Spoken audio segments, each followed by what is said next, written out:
من وانا صغير قد كده كنت بشوف بابايا ومامتي بيعاملوا بعض باحترام، وكمان بيعاملوني انا واخواتي باحترام، فبقيت بعامل والدي باحترام زي ما بيعاملني، وتعودت كمان احترم ماما واساعدها.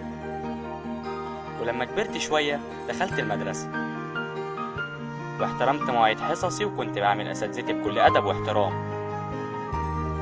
وتعودت احترم كتبي وكراريسي واحافظ على مذاكرتي.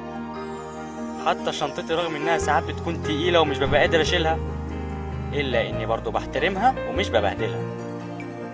ولما كبرت ودخلت الجامعة اتعودت احترم مواعيد محاضراتي وما انشغلش عنها بالموبايل وبسماع الاغاني، وعلشان كده انا اتخرجت بتفوق.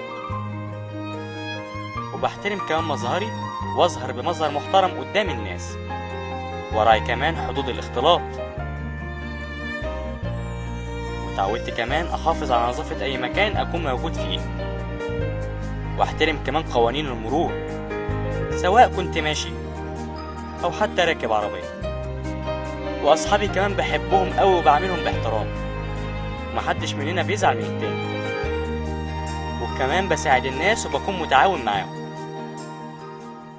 ولو حبيت العب كورة انا واصحابي العب في النادي وملعبش في الشارع عشان ما ازعجش حد. وحتى لو كنت ماشي لوحدي في الشارع ما بعليش صوتي.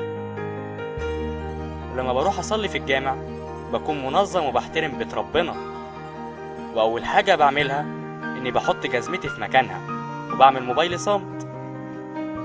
ولما باجي اقرا قرآن بقرا بصوت هادي وبحترم المصحف وبحافظ عليه. ولو في يوم وقفت في طابور طويل وده طبعا بيحصل كتير، بحترم دوري وبكون منظم. مش لازم حد يكون شايفني علشان اكون محترم، المهم انا شايف نفسي.